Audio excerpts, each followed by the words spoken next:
Welcome to the LEASE series.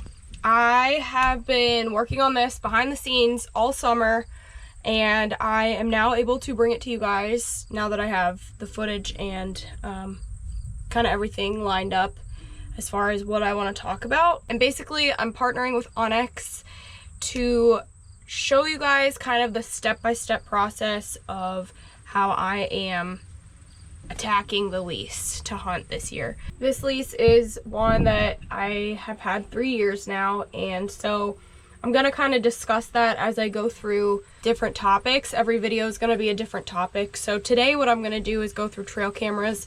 I got a bunch of Bushnell Cellucors, so I'm gonna put those out. Some of them have solar panels, some are just battery powered. And so I'm gonna discuss, different things like why I'm placing them certain spots, or different times of the year, what might be the better option if you're trying to run cameras all year. So I'm just gonna basically break it down, and obviously the rest of the videos are gonna be on different topics. I'll have tree stand placement videos, I've got food plot videos coming, so just everything that you would put into doing your work to hopefully capitalize and shoot a buck. Long story long, I am doing trail cameras today, and I'm gonna just kind of walk you guys through my thoughts, and I will also discuss what I would do on certain situations for you guys, whether you own a property, whether you're leasing a property that you can manage and manipulate, whether you're leasing a property that you're not allowed to touch other than to just go hunt, because obviously we all have something different to work with. So I'm gonna try to cover my bases and discuss like what I would personally do, and hopefully that would help somebody out. So yeah, let's go put some cameras out. It's a really beautiful day, and I'm excited to see what's gonna show up, honestly. So let's do it. I'm gonna actually put it on the property line where a lot of deer tend to cross. At least they have in the past. I'm really trying to shoot a few does early, so I think this is a very uninvasive spot. It's on the edge of basically everything, so I'm not going to be busting out any of the bucks that we're trying to kill. So I'm just going to take one of the battery powered ones, because this will probably end up getting moved. So I have a general idea of where I think I want this camera, but basically what I'm going to do is walk until I get to where I think it is going to be their crossing, and then right now, with everything being tall and green, it'll be easy to see like where their trail actually is in the grass. And generally at crossings, sometimes deer do different things at different times of the year, but generally like a fence crossing stays the same throughout the year. So with that being said, we're gonna see where they're crossing and put a camera. Yeah, I know it rained the other day, but you can still see there's like remnants of tracks. The grass is clearly pushed down where deer are walking. So what I'm gonna do is, this big tree out here is about the only one I can probably get in. So I want to get my camera oriented where I can put it within bow range, since I'm gonna try to bow hunt this spot. And I do believe this fence gap right where that gate is kind of about where they cross. We're gonna check it out here. I mean, you can see it's all pushed down in spots. So yeah, that would be like an amazing spot, and just depending on which way they're moving. Oh yeah, right here. So there's this opening in the fence, so it'd be nice if I could put it there on that fence post, but I think I'm gonna probably go put it down on that tree, maybe, because they're clearly walking right here. Wish it was a little bit closer, but access super easy once they cut this field, depending on which way the deer are moving.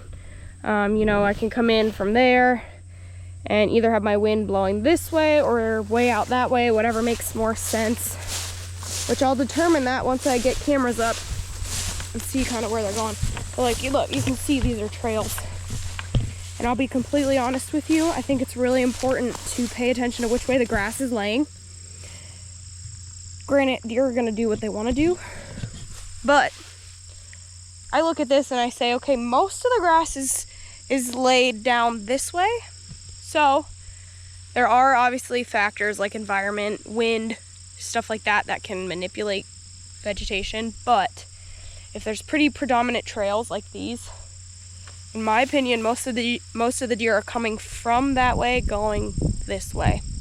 And that's really important because when you're going to set up, you can, you know, you might not even need the cameras, or if you don't have the option to use trail cameras because some states don't allow them or whatever, that's just something that you can look for and say, okay, well now that really cuts down on what I have to figure out. If I know which way they're mostly going, good chance they're gonna go that way next time too. So now I just have to know, okay, the wind would be best in whatever direction. Obviously, you wouldn't want it blowing to or from where they're going, so you set up accordingly is basically what I'm trying to get at. But these are some big trees. I really, really like this. I wish I could get a little closer. I almost need like a fence post or something to prop up there on that crossing. But because they tend to go up to that corner, I think I'm gonna set it and kind of just angle the camera that way and just see what we get. You can always move them, you know? So I made the mistake of forgetting my little handsaw, but I think this will be a good enough spot. Just have to like press all this vegetation down. But my only big concern is I might get a lot of camera trips because of the stuff blowing in the wind or something. But we're gonna just go for it. Hopefully I have enough service here, but the cool thing about these cameras, these are the new Cellucor. I think it's just called a Cellucor 2.0, but they are dual SIM, so you don't have to choose AT&T or Verizon anymore. It'll just ping to whatever tower is the strongest signal, which is super nice.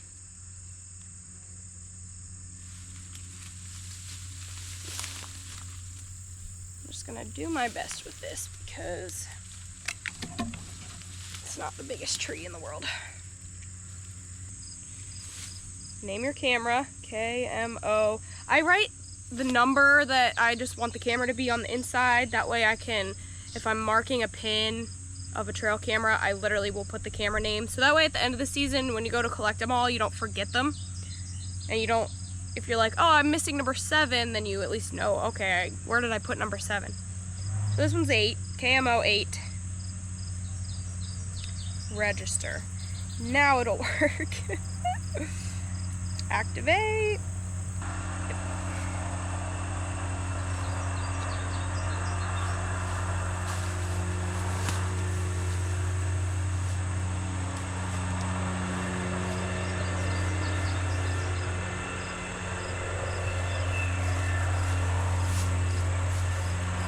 All right, deployed. We will see what we get. Hopefully not too many grass photos, but I'm content with this spot. I think it could be good. Especially, like I said, these are the only trees to really get in and everything else is field. So this is a really low impact spot as far as early season when I'm not trying to bump the bucks too much. I just want to shoot a doe or two, and I think this is a really good spot to do it. So we'll see what we get. Okay, the next one I'm putting out. It's gonna be a pain to get to, but this is the finger that I shot my buck in 2 years ago. It's just a really, really good hub. And there is a buck, I don't know if you guys remember, but there's a buck that I named 3 because his G3s are the longest tines. And he's just got this real like triangular rack. It's real distinctive. And I passed him. I passed him as a 2-year-old in this finger several times.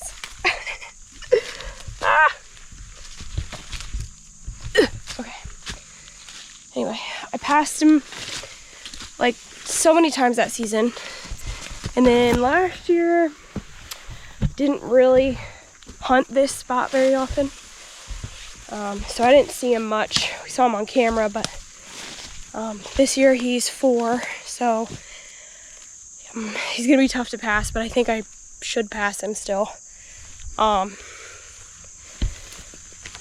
But he's big. But he lives here. This is like his little spot, so I anticipate getting him on camera pretty often.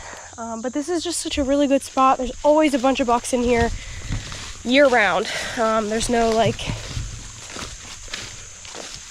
specific time that they're in here, but anyway, it's kind of a T-shape finger, and right in the center of all of those T's, intersections I guess, is a big scrape. So that is where I'm going to hang this camera, especially now that it's August. They're starting to use scrapes more, kind of checking them out, whatever. And this is just a natural scrape, so I don't even have to do anything to it because they're gonna use it. So right here, I'll put it on this tree. It's just this dead tree that fell down, and they use all of these to just rub on, and it's a perfect trail. So I'm gonna hang this in. I can't go too much higher because of these branches, but anytime I get to hang a camera a little bit higher, I try to. That way it's not in direct eyesight of a deer, because I don't care what brand it is. If it's like right in front of their face, a deer might be weary of it. You know, where if it's above them, kind of pointed down, they're not like looking straight at it. This is the live streaming camera. So this particular type, it's also by Bushnell, but it is able to go live. So let's just say you have something going on, and maybe even a deer that's like got its head right here in the camera, and you're just like, what the heck? You can go live and then get live footage of whatever it is, which I think is really cool. Especially when they're going crazy in the rut and something's running by the camera or something. That'd be super handy. I haven't used it yet, so I can't speak for how it works just yet, but I will for sure touch on that whenever I decide to use it. So pretty neat. Okay, so this spot is another scrape spot, another natural scrape spot. I actually found it kind of by accident. It's one of those spots that I overlooked pretty well until last year when I was getting in, and I got in late, so I had to just kind of stop and pick a spot right here. Lots of deer damage. I have everything kind of mowed down on this. It's this tiny little lobe. It was corn last year, but wow, that stuff got real tall. Huh. It's interesting. But anyway, it was corn last year, and there's a major scrape under that branch right there, and then also one on the other side. And that's where I ended up seeing one of our really good, he was 3, now he's 4-year-olds, big 10. But I think, man, this stuff got tall. I wasn't expecting it to be this tall, I guess. But they're for sure in here, so I think this would be a good spot to kind of direct it anyway, and then maybe clear this out and let them use this scrape again. As you can see, like, they were chewing on it. It's a pretty good indicator of a scrape spot when you see like just the tips of the branches chewed. because they're probably rubbing on it. Isn't that crazy how fast stuff grows? It was right here somewhere. And then I got in that tree right there. So it might have even been over. I think it was here. But depending on where they're coming out, which it almost looks like right there they're coming out, I might get in that tree or tuck myself up in one of these. Or even that one. That one looks pretty good. Well, anyway, the pond is right over here. So this is, like I said, one of those spots I kind of overlooked. But it should be a good spot. There's water, food, obviously, and then this leads down into like wider timber. So they're probably bedding there and working this way in the evenings, if I had to guess. So I'm gonna clear a little spot.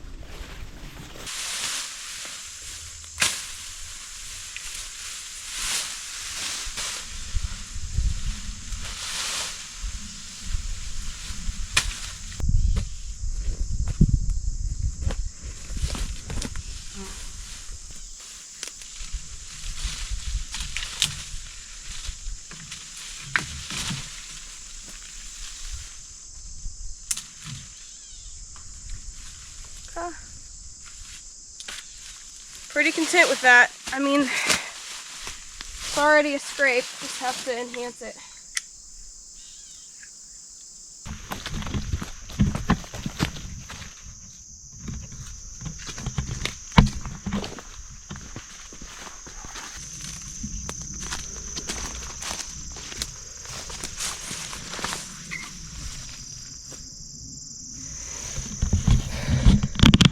This is a spot I'm pretty excited about. On the inside, we call it corn cob. 2 bucks that we had decided were 4, should be 5 this year. Both of those deer use that spot super heavily. There's a scrape on the other side. I think I'm gonna put in like a mock scrape on this side. I put a stand up and be able to basically shoot to this, or there's one on the other side.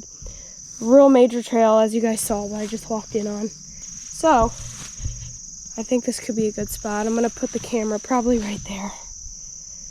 Just point it out towards this scrape, and then we'll be able to see a little bit of the field too.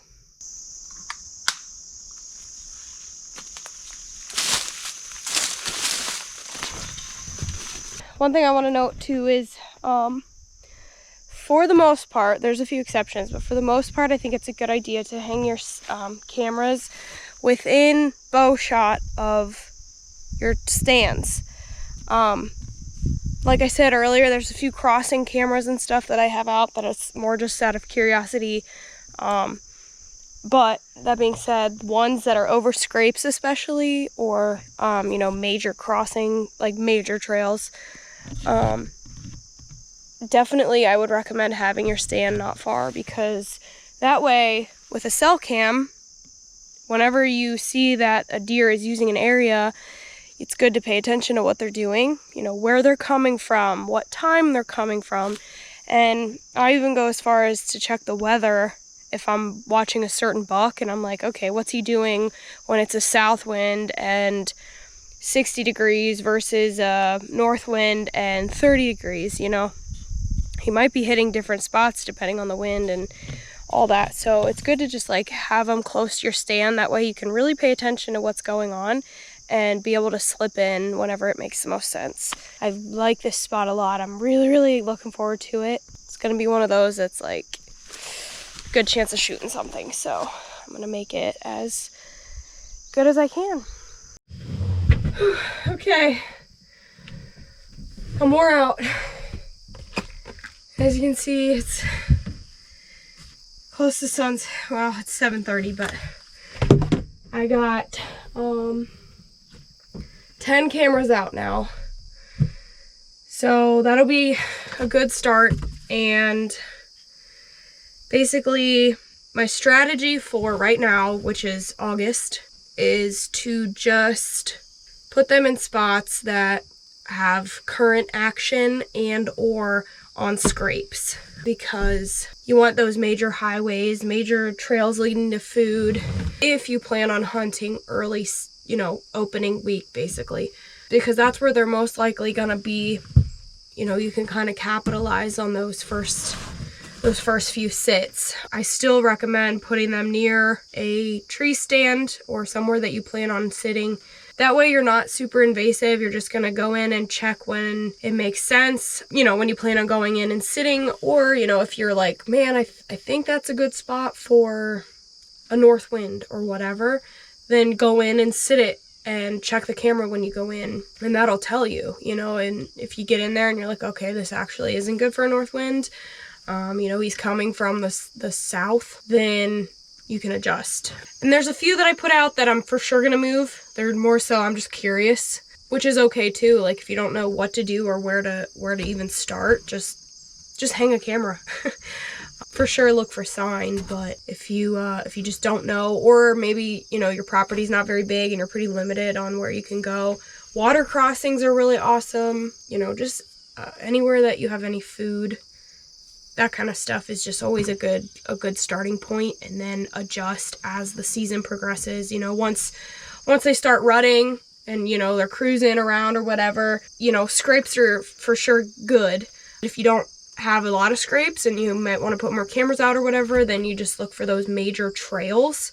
And those are the kind of trails that you might not, well, right now you might not see them because of the vegetation, but usually you're going to see those. They're almost going to look like a cattle path if there's a good deer density, because there are going to be trails that they use year round, but bucks will especially cruise on those because they know the does are nearby. If you're hunting in, let's just say somewhere like the Northeast where, you know, trails are not the easiest to see, I would then go towards what kind of physical sign you're seeing. Because I would say trails are hit or miss. Like in the Midwest, it's very obvious where the deer travel. When you go Northeast and probably I would say even maybe South, it can probably get a little tricky, just depending on what the terrain looks like. So, you know, that's kind of just my advice for getting started, and, you know, hopefully that'll help some of you guys if you just have no clue where to begin. But yeah, a lot of it, at least for me, is just trial and error. You just kind of put them out, and if you get a camera that's really active, then cool. If not, then it's like, okay, now you at least know that that's not a good spot. So I also, in my opinion, I think that's also useful information, is knowing what isn't a good spot. You know, and like I said, things shift. Late season, you're going to want to focus on field edges probably, and right where they're going to food sources. That's my little tidbit of advice, I guess. And guys, if I can help you in any way, I will try to do that. And I try not to be very salesy, but that being said, I do work with some brands truly because I believe in them. I don't work with just anybody. So I have a promo code for Onyx. It's just KMO. And that will get you 20% off of an elite membership. And if you become an elite member right now, as of this video being filmed anyway, the Bushnell cell cameras, they're running a deal. You get 25% off all Bushnell cell cams, and then you're gonna get your first 3 months of unlimited data for free. So that being said, it's August. If you guys get your cameras now, you're gonna get basically most of the fall for free. So that's pretty cool. Just if you're interested, try to help you guys out as much as I can. But for now, this concludes the trail camera video. Thank you guys so much for watching. And I got more lease videos, more everything coming. So it's that time. It's deer season prep time. I'm excited. All right, see you guys.